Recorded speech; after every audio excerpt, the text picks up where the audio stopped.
자, 그래서 우리 행정학을 기초 이론은 국정운영의 방향, 그런 국정운영의 방향에 따라서 정부의 어떤 기능, 정부의 역할, 조직, 인사, 재무 등을 연구하는 과목이 되겠습니다. 행정의에서 행정 개념에서는 사회적 요구에 대응해서 공공가치를 구현하는 정부의 활동 및 상호작용이고, 행정 개념에서는 이론적으로는 행정학 태동에서부터 정치와 행정 또는 행정과 경영, 행정과 경영이 유사하다, 관리, 수단, 합리성, 협동행위를 강조하죠. 행정과 경영이 차이가 난다, 형평성, 공공성, 국가 목표, 정책 목표를 강조하는 것이죠. 우리나라에서는 90년대 중반 이후에 행정 경영화가 강조되면서 우리 경영기법이나 행정의 경영화 방식을 운영하겠다는 얘기가 있었는데, 기본적으로는 세의 법칙, 차이가 난다는 쪽으로 포인트를 맞춰주시고, 그럼에도 불구하고 최근에 가버넌스, 공공성의 상대화가 진행되고 있다. 자, 됐습니다. 행정환경, 행정 외부에서 행정에서 영향을 미치는 모든 것들을 말합니다. 대외적 환경과 대내적 환경이 있는데, 대외적 환경에서는 일반 환경, 모든 조직이 다 경험하고 있는 정세민지 포다위 저조고양. 자, 지식정보사회는 시간, 공간, 거리의 제약이 없고 스피드한 사회, 지식정보 관리가 중요해지고 불확실성이 높아지는 사회, 전자정보 등이 요구되죠. 그러나 최근에 진흥정보사회, 지식정보사회와 진흥정보사회의 차이는 인간 개입이 있다, 없다, 기기가 알아서 스스로 상황 인식해서 판단한다. 2016 WEF에서 본격 논의된 4차 산업혁명은 AICBM 기술을 사용한 것으로 초연결성, 융복합, IT와 BIT의 연계를 강조합니다. 그래서 행정에서는 대기 행할 또는 EVM이 도입돼야 되죠. AICBM을 행정관리에 활용함으로써 선의 사과 행정을 달성하려고 하는 것이죠. 세계화는 냉전 정책과 정보화에 따라서 무한 경쟁, 국가 간 경쟁, 세계 수준, 글로벌 스탠다드가 강조되며 행정에서는 규제화나 국가 경쟁력이 강조되고 있습니다. 민주화는 80년대 중반 이후 시민의식의 성장으로서 가능해졌고, 행정과정은 참여, 공개, 투명해지고 행정의 내용은 책임성, 신뢰성, 대응성, 형평성이 높아지는 거죠. 과거의 나쁜 행정과정, 일방주의, 관존민비, DAD, 오도된 합의라는 정책과정, 행정과정이 참여적 의사결정, 공론조사, 국민참여, 예산제도 등이 있습니다. 지방화, 우리나라에서는 90년대 본격 시작되었지만 선진국에서는 이론적으로 신지방분권화의 영향에 따라서 특히나 세계화에 따라서 더 심화됐죠. Think globally, act locally. 지방분권 등이 강조되고 있습니다. 포스트 모더니즘 됐습니다. 근대사회, 정치는 대의민주, 간접민주, 대리인체제, 경제는 산업사회, 소품종 대량 생산체제, 이른바 포디즘이죠. 사회는 객관, 합리, 이성, 분업, 특수, 분화. 그러나 포스트 모더니즘은 상상, 상대주의, 다원주의, 다양성 선호, 구성주의, 인간 해방 해체를 강조함으로써 공급자 위주의 획일적인 관료제가 아니라 반관료제로 운영되고, 행정은 담론의 공간이 되어야 된다는 거죠. 반관료제는 국민들을 인식적 타자가 아니라 도덕적 타자로 인식하는 거죠. 그래서 소통, 대화를 통해서 행정을 수행해야 된다. 그래서 2017년 원자력 공사 여부에 대해서 공론조사, 등대숙 수용, 등대숙 수용이라는 방식으로 이루어졌다는 거죠. 행정이 담론의 공간이 돼야 된다. 담론 이론이죠. 다문화주의는 문화상대주의와 다른 멜팅팟이 아니라 샐러드볼이다. 촉진, 자극, 발전의 원동력으로 삼는다는 거죠. 외국인 200만 시대 초중고의 10%가 넘는 다문화 가정의 자녀를 생각하면 다문화주의가 우리 사회에 오고 있습니다. 위험사회, 울리백이라는 학자는 산업사회는 경제적 풍요를 위해 과학기술이 발달되지만 그것은 오히려 위험을 증가시킨다. 예견된 파국으로 가고 있다는 거죠. 위기 관리가 중요해집니다. 예준 대복. 자, 한국 사회의 일반적인 특징은 저조 고향, 사회 투자 국가, 포용성과 보장성이 필요하죠. 테일러 굽이라는 학자는 신사회 위험을 강조하고 있습니다. 관대하고 포용적인 복지국가를 강조하고 있죠. 자, 과업 환경입니다. 개별 조직에서 겪고 있는 환경이고요. 정치, 경제, 사회죠. 정치적 행위자는 과업 환경은 주로 이제 행위자들인데 행정에서 정치 행위자는 대통령, 국회, 사법부죠.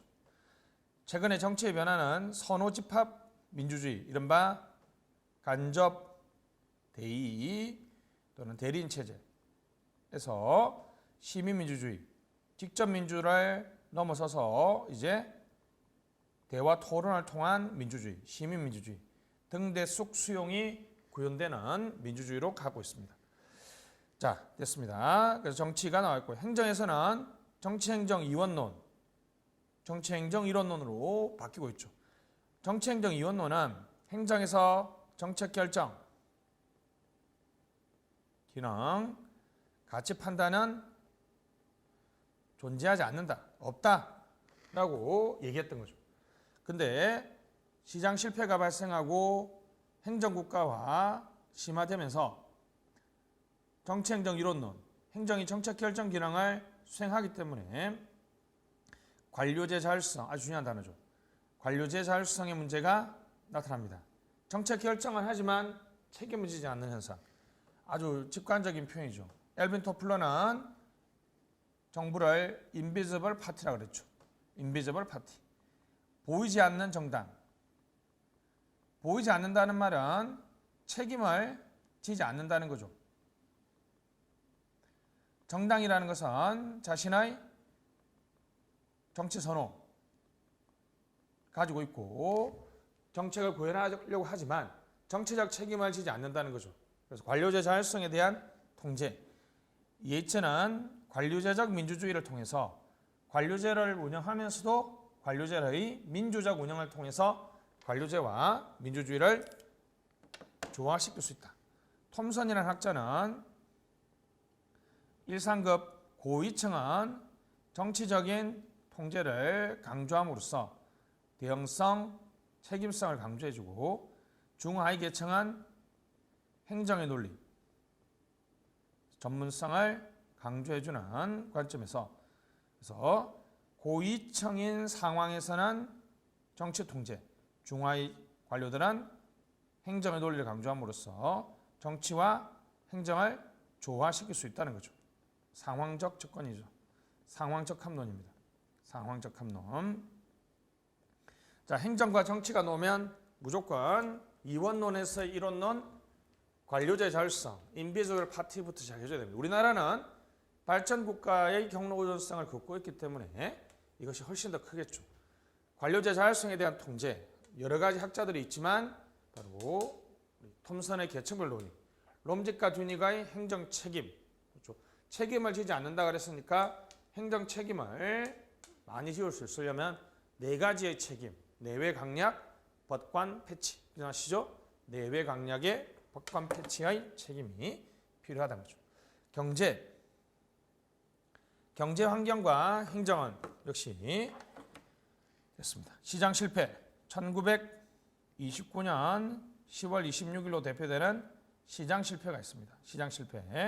시장 실패에 따라서 공부 독불정이죠. 공부 독불정, 저는 행이라고 그러는데 형평성, 양극화죠. 자, 요 공부 독불정은 시장의 효율적인 작동이 되지 않는 거죠. 주로 이쪽은 이제 대내적 측면이라면 양극화와 빈부격차는 시장의 운영 결과의 형평성의 문제죠. 자, 시장 실패는 시장이 공부 독불정 때문에 효율적으로 작동하지도 않으며 시장 운영 결과가 형평성도 달성하지 못하는 상태죠. 행정국가 큰 정부라는 정부 운영, 국정 운영 방식이 등장하게 된다는 거죠. 그러나 최근 1970년대에 이른바 정부 실패가 등장합니다. 자원난, 이른바 석유 파동을 겪게 되면서 우리 자원난, 그죠? 울퍼 주니어 학자가 넌 마켓 펠류라고 해서 비시장 실패라고 해서 완벽하게 정리해 놓고 있습니다. 됐습니다. 자, 정부가 실패하는데, 자, 어떤 이 투입 측면, 또 정부 외부 요인, 정부가 이렇게 공공재를 공급하는 정부 운영 과정에서의 실패, 즉 내부적인 요인이죠.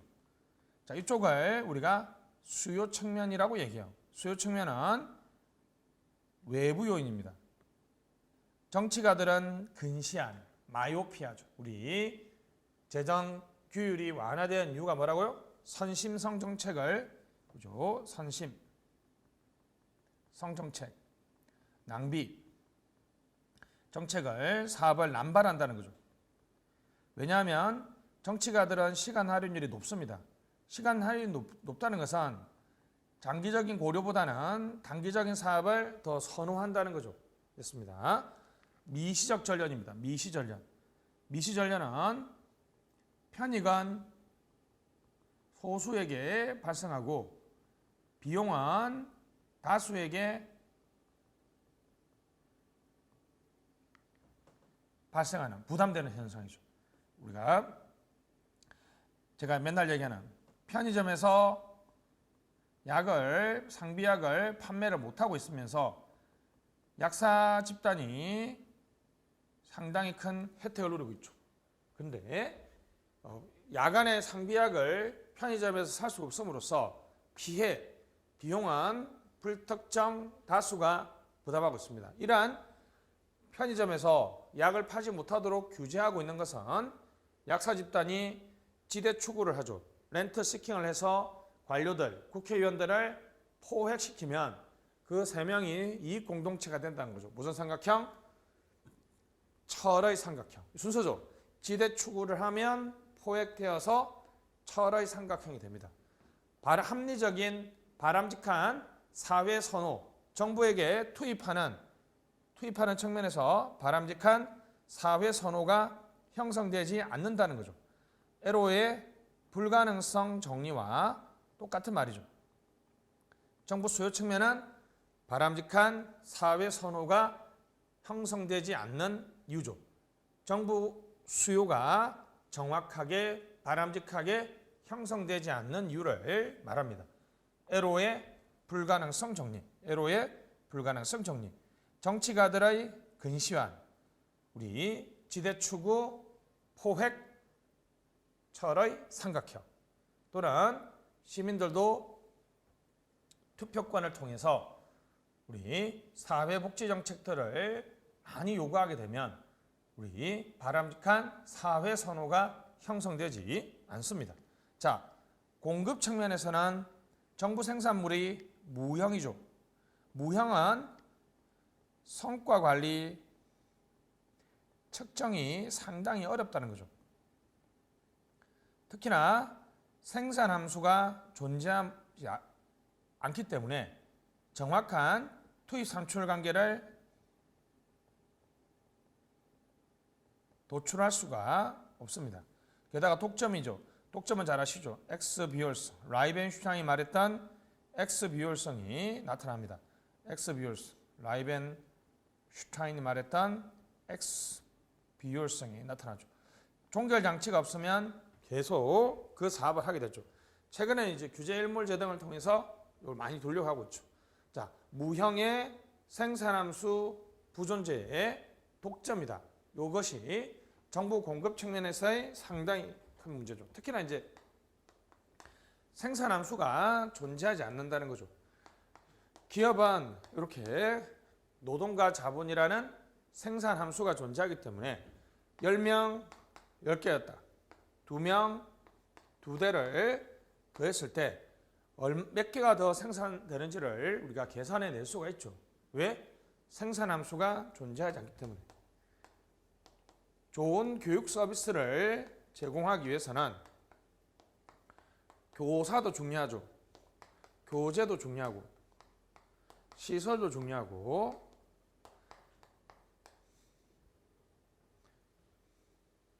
급식도 중요합니다. 여러 가지 요소들이 영향을 많이 미치죠.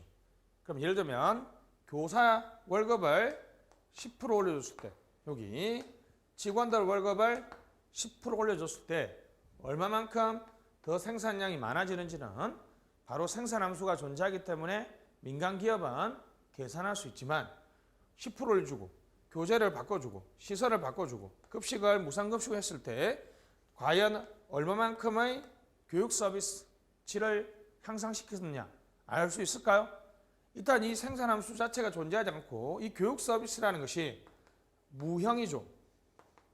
그렇기 때문에 정확한 성과를 정의하기나 측정하는 것이 상당히 어렵습니다. 됐습니다. 가시죠.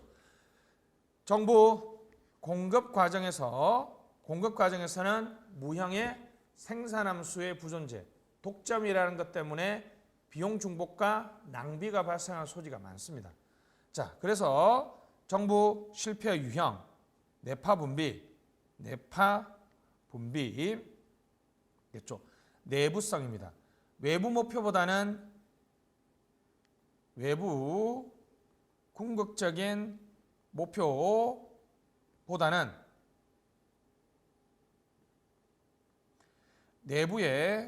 공무원들 내부의 목표를 더욱더 중시합니다.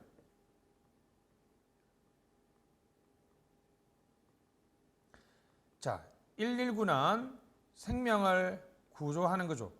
그러나 119의 생명 구조는 궁극적이고 최종 목표인데 그것을 정확하게 측정하거나 정의하기 어렵기 때문에 내부에서 운영 절차를 마련하게 되면 이제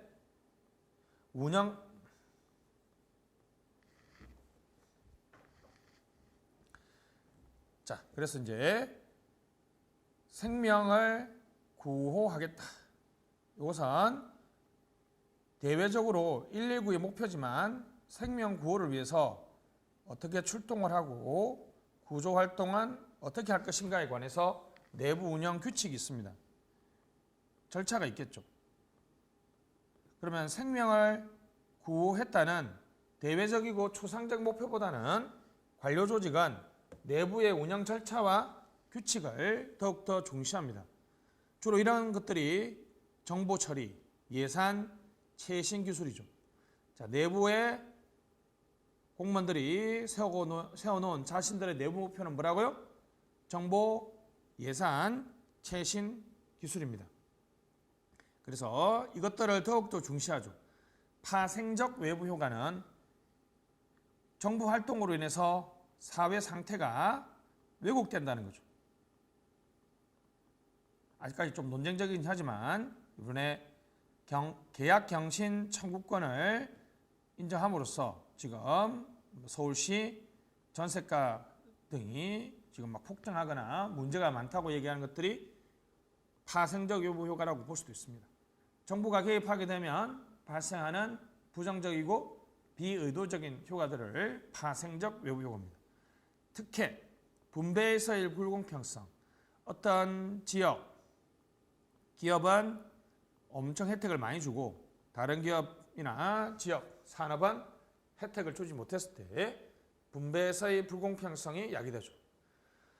비용과 수입의 전량, 그 활동에 소요되는 비용으로서 그것을 이 수입을 조달하지 못하기 때문에 비용 중복과 낭비가 발생한다는 거죠. 됐습니다. 자, 우리 경제 영역에서 말하는 시장 실패와 정부 실패 됐습니다. 정부 실패를 훨씬 더 많이 기억해야 되죠. 그냥 우리가 큰 틀로 수공 내파 분비,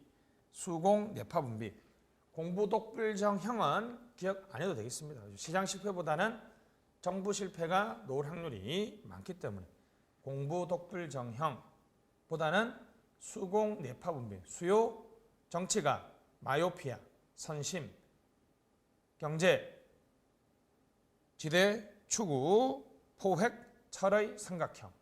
공고 측면에서는 무형의 생산함수의 부존재, 독점이기 때문에 비용 중복과 낭비, 뇌파 분비 넘어가시죠. 시민사회는 3분법이죠. NGO들이 최근에 열심히 시민사회 대표적인 조직이 이익집단이나 NGO죠. 됐습니다. 둘 다 이제 시민의 자발적인 조직이지만 이익집단들은 자신들의 사익을 추구하지만 NGO들은 공익을 추구하죠. NGO, 비영리, 비정부. 비영리고 비정부니까 정부 조직도 아니고 비영리니까 시장도 기업도 아니죠. 그리고 자치적인 종류는 정부를 비판 감시하는 어드보케이트, 정부를 비판 감시하는 어드보케이트와 서비스를 제공하는 서비스 딜리버리, 복지 단체들이 여기서 말하죠. 참여연대라든지 환경연합 이런 쪽은 정부를 비판 감시하는 쪽이죠. NGO의 순기능, 비판 감시하는 어드보케이는 우리 시민의 의견을 반영하거나 복지단체는 정부 일을 대신해주는 대리정부 역할을 합니다. 근데 최근에 NGO 실패 등이 등장함으로써 바람직한 관계 정립에 대한 논의가 촉발되죠. 자, NGO 실패, 불, 배, 온, 아. 다시 뭐라고요? 불, 배, 온, 아. 자, 불충분성. 기부에 의존하기 때문에 강제적으로 활동비를 조달할 수 없거나 영리 행위를 할 수 없기 때문에 자원이 충분하지 못한 문제가 발생합니다. 불충분성. 배타주의. 특정한 영역이나 지역에는 서비스가 제공되지 않죠. 온정주의는 기부자의 눈치를 볼 수밖에 없죠. 아마추어리즘은 비전문성에 따라서 활동한다는 것이죠. NGO들이 이러한 실패를 하면 정부가 NGO에 대한 지원이 정당화돼요. NGO들이 이러한 순기능, 좋은 기능을 하는데 이런 NGO들이 이런 부분에서 실패하고 있기 때문에 정부가 지원하는 것이 바람직하다라는 관점이죠. NGO 자체의 노력이 바로 사회적 기업이죠. 사회적 기업은 영리를 추구합니다. 영리를 추구하니까 NGO가 아니죠. 유급인데, 자, 이익 배분을 제한하고 사회적 목적의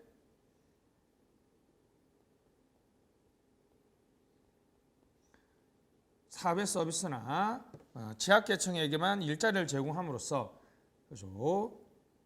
그냥 기업이 아니죠. 다시 사회적입니다. 다시 사회적이라는 것은 사회적 목적에서만 활동을 하고 배분을 제한합니다. 기업이니까 영리의 유급 근로자를 고용하는 거죠. 2015년 시험 문제는 자원봉사주의와 공동체주의를 동시에 달성할 수 있고 최근에 문재인 정부에서 강조하는 사회적 경제를 구현할 수 있다는 측면에서 사회적 기업이 강조되고 있습니다. 됐습니다. 뉴노멀, 난제조, 2008년 글로벌 금융위기, 2013년 WEF에서 본격 논의됐습니다. 글로벌 금융위기 이후에 엘 에리언이라는 민간 투자회사의 사장님께서 강조하시고 엘 에리언 됐죠? 뉴노멀 이후에 엘 에리언이 논의됐고 WEF에서 본격 논의됐죠. 됐습니다. 이 뉴노멀에 따라서 뭐 새로운 표준, 뭐 새로운 정상, 뭐 이런 뜻이죠. 새로운 환경이 바뀌었으니까 새로운 표준이 바뀌어야 된다는 것이죠. 그래서 난제는 리텔과 베버가 최초로 주장했죠.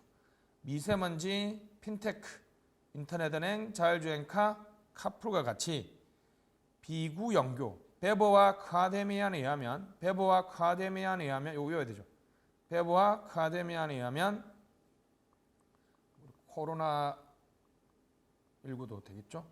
베버와 카데미안에 의하면 비구연교다. 비구조적,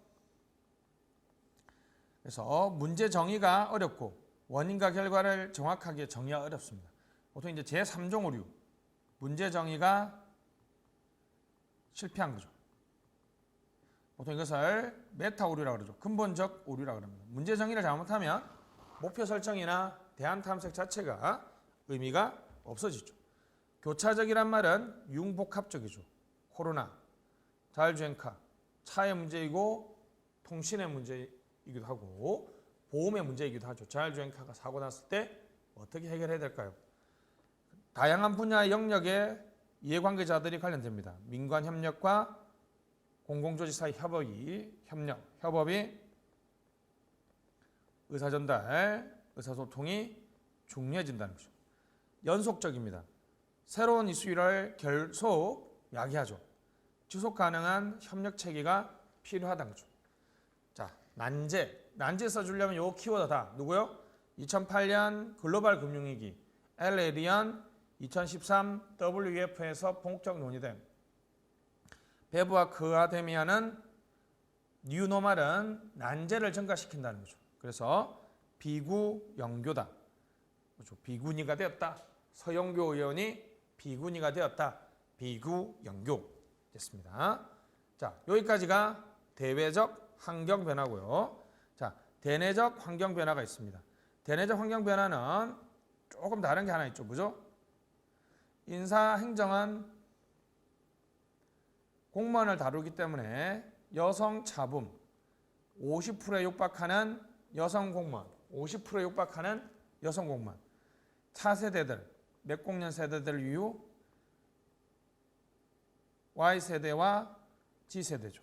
Y세대와 G세대, 80년생 이후들이 본격적으로 진입하고 베이비붐, 53년 이후의 생들이 63년까지 그죠? 본격적으로 은퇴한다는 인사행정만의 내적 환경 변화. 이거는 이제 공무원을 다루기 때문에 이것은 당연히 이걸 이해해야 되죠. 그럼 이제 이걸 빼고는 자 행정 이념 됐습니다. 행정 이념. 특히 이제 이 행정 이념은 거의 대부분 리더의 영향을 많이 받죠. 제가 리더라고 했는데 사실상 대통령이죠, 그죠? 노무현 대통령은 형평, 균형, 그죠? 이명박 대통령은 집중, 성장, 효율을 강조했다는 거죠.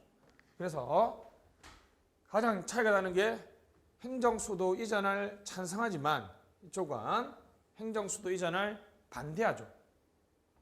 무엇이 바람직한가에 관한 이념의 차이죠. 효율이냐 형평이냐. 작은 정부는 효율성, 큰 정부는 형평성을 강조하죠. 행정 이념, 행정 가치, 리더십 등에서 나타나죠. 수합 분석, 미션, 정당화의 근거, 국토피아, 맞죠? 비전은 미래 방향, 중추부서가 되겠다. 전략은 환경과 상호작용 계획. 여기서 환경이라는 것이 이제 경쟁자라고 하면 경쟁가를 저비용으로 이기겠다. 이른바 저비용 전략과 차별화로 이기겠다. 여러분도 냉정하게 말해서 옆에서 같이 공부하는 분이 코페티션, 코오퍼레이트 같이 스타디를 하면서 협력자이기도 하지만 컴페티션, 경쟁자이기도 하죠. 우리 수험생은 협력이지만 경쟁자이기도 하기 때문에 다른 수험생들과 비교해서 내가 어떻게 하면 점수를 더 받을까? 양어를 엄청나게 많이 쓰겠다. 아주 창의적인 분석을 내가 좀 더 열심히 해보겠다. 양을 많이 쓰겠다는 것은 저비용 전략이고요. 좀 더 분석이나 좀 더 색다른 접근을 한번 해보겠다라는 것은 차별화 전략이죠. 됐습니다. 계획은 행동의 체계적 배려를 그랬죠. 자, 갑시다. 문재인 정부는 국민의 나라, 정의로운 대한민국. 됐죠? 그 다음에 전략을 100대 과제라고 해서 발표하고 있죠. 그죠? 자, 그 다음에 행정문화.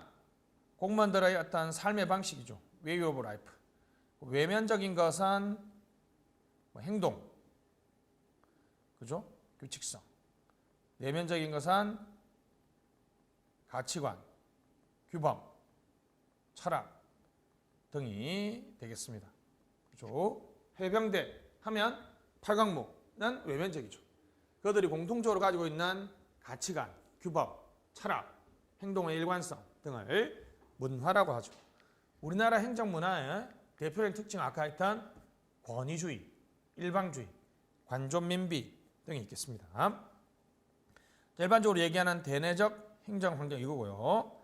그러나 우리 인사행정에서는 여성 차분을 본다. 됐습니다. 환경 변화에 따라서 국가의 변화 됐습니다. 국가의 변화. 국가는 원래 이전에는 예를 들면 이제 국가의 변화는 원래로 하면 절대 국가에서 입법 국가로 바뀌었죠. 입법 국가라는 것이 입법 행정 사법 중에서 입법부가 적극적인 기능을 수행한다는 거죠. 행정국가는 당연히 행정부가 적극적인 기능을 수행하죠. 행정국가로 바뀌었고 신행정국가로 선진국은 바뀌어 나가고 있습니다. 됐습니다.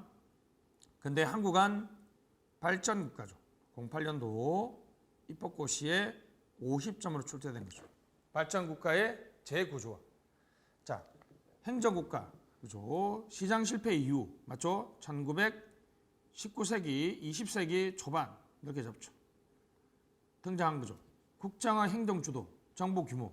양적인 측면에서는 정부 규모가 늘어나고 질적인 측면에서는 국정화 행정주도가 대표적인 행정국가의 특징이죠. 자, 그렇게 이제 행정국가를 하다가 1970년대 무슨 실패? 정부 실패를 경험하면서 새롭게 등장한 것이 바로 신행정국가죠. NPM과 뉴 거버넌스가 등장함으로써 국정 운영의 방식이 바뀌고 있죠. 됐습니다. 마존이라는 학자는 이렇게 바뀌는 새로운 국가 모형을 신행정국가라고 그러죠. 정부 실패 이후 같은 말이죠. 1980년대 이후 새롭게 등장하는 국가 운영 모형인데 탈행정국가가 아닙니다. 행정국가를 인정하면서도 즉 국정의 행정부가 국정을 주도하는 것을 인정하면서 과거의 방식보다는 새로운 방식, 직접적 방식보다는 간접적 방식, 친시장적 방식. 행정국가는 그러니까 직접적이죠. 결정도 하고 집행도 다 하는 정부 주도. 정책학에서 이걸 코퍼레티즘이라고 그러죠. 조합주의, 흔히 조합주의 방식입니다. 마조는 이것을 의회 정체라고 그랬습니다. 의회 정체. 그러나 신행정국가에서는 규칙만을 한다. 이른바 규칙국가. 규칙만을 만든다. 이른바 규칙국가와 분화정체.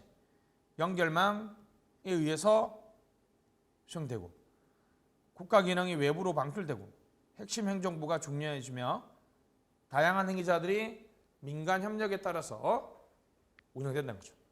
다 벌려야 됩니다. 규칙, 연공, 핵심. 국가가 너무 뭐라고요? 마존이 말했던 신행정국가로 변화해야 된다. 규칙, 연공, 핵심입니다. 한국은 여전히 발전국가. 다시 뭐라고? 한국은 여전히 무슨 국가? 발전국가죠. 행정국가 중에서도 훨씬 더 장기적이고 시장경제를 인정하면서 장기적이고 전략적으로 개입합니다. 됐습니다. 그래서 던립이라는 학자에 의하면 극대화된 관료주의, 우리 흔히 말하는 기계관료제죠. 민주주의의 저발전, 자본주의의 미도입. 극대화된 관료주의는 우리 상명하복의 기계 관료제, 높은 관료제 자율성을 가지고 있다는 거죠. 민주주의 저발전, 지방자치가 사실상 무력화되어 있고 의회나 시민 참여가 선진국보다 활발하지 않습니다.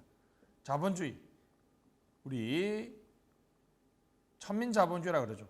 기업가적인 혁신이 아니라 관치금융 정경유착에 의해서 자본주의가 운영하고 시장원리, 행정에서 경쟁, 효율과 같은 시장원리를 미도입했다는 거죠.